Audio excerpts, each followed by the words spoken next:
You ever hear your garden go silent, like someone just flipped a switch on the world?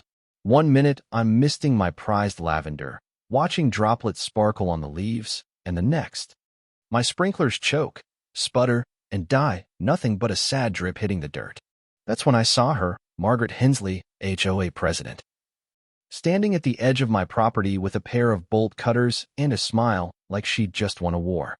I'm Caleb, a retired water systems engineer living on a quiet acre just outside the Pine Hollow HOA in a sleepy corner of northern Georgia.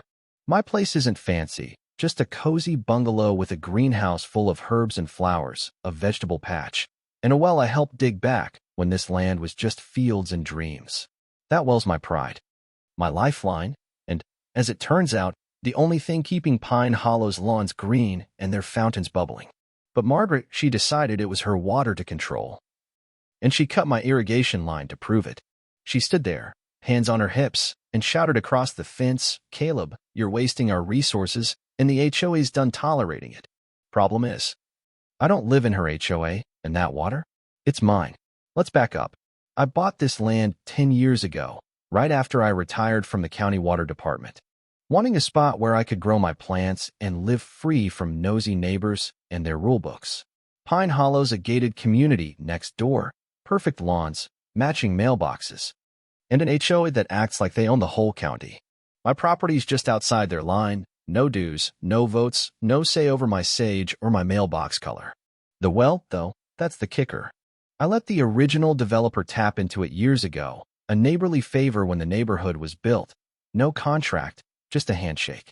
Big mistake. Over time, the HOA forgot it was my well, assuming every drop was theirs to police. Margaret, their queen bee, got reelected last year on a big sustainability platform. Think solar lanterns, recycled mulch, and a whole lot of talk about community resources. She started eyeing my land, my water, my greenhouse, sending letters about excessive usage and runoff violations. I ignored them. I'm not in her club, right? Then she showed up with those bolt cutters, and I realized this wasn't about water. It was about power. I walked over to the severed pipe, water gushing into the gravel like a busted artery, and asked, calm as I could, "Margaret, what the hell are you doing?" She waved a stack of papers, some HOA manifesto, and said, "We voted to enforce green policies on all shared utilities. You're done wasting our water." I pointed out I'm not in the HOA, and that well's on my land. Her smile didn't budge. "It's a community resource now, Caleb. You'll comply, or we'll make you." She turned to her landscaping crew, told them to cap the pipe, and strutted off like she'd just saved the planet. I stood there, watching my lavender wilt, and something shifted inside me. I wasn't mad, not yet. I was thinking, see, I spent 30 years making sure cities didn't flood or dry up. I know water, pipes, valves, and, most importantly, the law. Margaret didn't just cut my line. She'd handed me a weapon. That night, I pulled out my old county files, the ones with every easement and deed for this land. The well was mine, clear as day, installed by my crew, maintained by me, with full control over its output. The HOA's connection? A flimsy tap from a handshake deal, no legal binding, no paperwork. They'd been freeloading for years, and Margaret thought she could strong-arm me into submission. I called my old friend Lena, a county clerk who'd seen every kind of land dispute. She pulled the records and laughed. "Caleb, you've got them by the pipes. That well's yours, and they've got nothing." She sent me certified copies of the deeds, and I started planning not revenge, not exactly, but a lesson Margaret wouldn't forget. The next few days, I stayed quiet. I rigged a temporary tank to keep my greenhouse alive, hauling water from a backup line while I fixed the cut pipe. Meanwhile, Margaret was on a victory lap, posting in the HOA's online forum about cracking down on waste, even putting up a sign in her yard that read, "Save our water." She didn't know every sprinkler, every fountain, every lush lawn in Pine Hollow was running on my well. They'd never upgraded their system, never questioned where the water came from, just assumed it was theirs. I let them keep assuming. Let them dig deeper. Margaret announced a big eco-fest to celebrate her green initiatives. Misting arches, a new community garden, even a decorative stream, all slurping up water like a desert sponge. I watched their crews install high-pressure lines, tapping harder into my well, and I smiled. The higher they built, the harder they'd fall. Then the HOA sent me a fine, $600 for unauthorized water use. They followed it with an invite to their eco-compliance summit, where they'd publicly scold problem residents. The letter was signed by Margaret and her new sidekick, Greg, a guy who once asked me how to fix his leaky faucet. That's when I knew it was time. I wasn't going to yell or fight. I was going to turn a valve. I called my buddy Sam, a plumber who'd worked with me on city projects. We installed a master control box on my well, a sleek setup with smart metering, pressure tracking, and a shut-off valve I could control with a twist or a tap on my phone. It was legal, clean, and unstoppable. I also filed papers to register Pine Hollow Water Solutions, my new private utility company. If they wanted my water, they'd pay for it, or they'd get nothing. The real spark came when Lena tipped me off. The HOA had filed a claim to take ownership of the well, saying it was abandoned community infrastructure. Abandoned? I'd been maintaining it for 2 decades. The county rejected their claim faster than you can say bad paperwork, but it showed me Margaret's game. She wasn't just bullying me, she was trying to steal what was mine. That's when I drew the line. I printed invoices for every house in Pine Hollow, billing them for 5 years of water use based on my flow meters. I also drafted a service contract, fair rates, strict usage limits, and a clause banning Margaret from any HOA leadership role if they wanted my water. Harsh? Maybe. But she'd cut my line, fined me, and tried to claim my property. This was about respect. EcoFest Day arrived like a suburban circus. Banners waved, kids ran through misting arches, and Margaret posed by the new garden, toasting sustainability with a reusable cup. I sat on my porch, checking my water dashboard. The HOA was pulling triple the normal flow, fountains, sprinklers, the works. It was perfect. At 10 a.m., as Margaret took the stage to give her big speech, I opened my control box, rested my hand on the valve, and turned it. Not hard, not dramatic, just a smooth click. Silence followed. The misting arches coughed and stopped. The fountains drooped like sad balloons. A volunteer poked a sprinkler, confused, as kids whined about the dry grass. Margaret's voice faltered mid-sentence, her eyes darting to the utility shed. I sipped my coffee, watching through binoculars as she ran to the shed, yelling into her phone. The maintenance guy showed up, checked the pumps, and shrugged. The flow meter read 0. The well was off, and only I knew why. Panic spread like wildfire. A woman at the water station pressed the dispenser, getting nothing but a gurgle.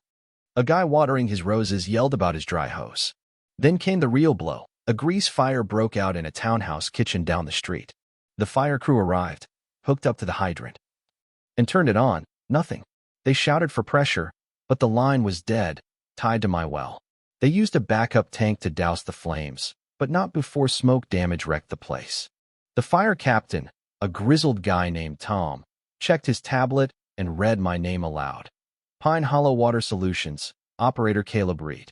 Margaret, who'd shown up screaming about incompetence, went pale. The crowd turned to her, murmuring. By evening, Pine Hollow was a mess. Lawns yellowed, gardens wilted, toilets wouldn't flush. Margaret called an emergency HOA meeting in the park. No water for the clubhouse either. She tried to spin it, blaming system failures and saboteurs, but then my neighbor Lisa, who'd been fed up with Margaret for years, stood up and read my invoice aloud. Caleb owns the well, she said. You cut his line, Margaret. You started this. The crowd erupted, angry parents, worried retirees. Even Greg looked like he wanted to bolt. Someone mentioned the fire, and Margaret's voice cracked as she tried to deflect. That's when I walked over, calm as ever, holding a folder. Margaret, I said, loud enough for everyone, you trespassed, damaged my property, and tried to steal my well. Here's the bill for your community resource.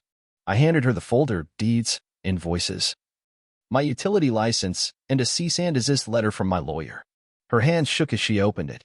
You can't do this, she hissed. I smiled. I already did. The next morning, the county slapped the HOA with a notice for utility interference. The fire incident got picked up by a local news crew who aired a segment called The Well That Broke the HOA. They showed my greenhouse, thriving in green, next to Pine Hollow's dry lawns. I didn't gloat, just explained water rights and why you don't mess with someone's infrastructure. The story went viral, thousands of views, comments calling me a legend, others saying I was too harsh. Margaret was done. The HOA voted her out that night, replacing her with Lisa, who'd always been fair. They signed my water contract, paid the back fees, and mailed a public apology admitting Margaret's overreach. Her house hit the market a week later, sold cheap, and she moved out of state. Rumor has it she tried running for another HOA board, but someone sent them the news clip, and she was toast. Pine Hollow changed after that. Lisa's board opened meetings to everyone, streamed them online, and started a real conservation program using tips I shared about low-flow irrigation. They tore down Margaret's Save Our Waters sign and put up a community garden instead, with a small plaque that reads, "Water flows with respect." Nobody told me they were installing it. Just showed up one day, quiet and simple, like a nod from a neighbor. My greenhouse is back to normal now, lavender blooming, tomatoes ripening. I walk my land at dusk, listening to the hum of my well, knowing every drop is mine to manage. But sometimes, I wonder if I went too far. I didn't break any laws, didn't hurt anyone. But I held a whole neighborhood's water hostage to prove a point. Was it justice, or just a guy with a valve getting even? A month after Margaret left, I got an unsigned note in my mailbox. "You didn't have to destroy us to win." It was her, I'm sure. It made me pause, but then I thought about my plants, my land, my rights. I'd given them years of free water, and they repaid me with bolt cutters. Maybe I didn't destroy them. Maybe I just woke them up. So, what do you think? Was I right to turn off the valve, or did I take it too far? Ever had an HOA bully try to control your life? Or maybe you fought back in your own way? Drop your stories in the comments. I want to hear the wildest ones. If you like this tale of pipes and payback, hit that like button and share it with someone who'd get a kick out of Margaret's dry defeat. Let's keep the neighborhood drama flowing.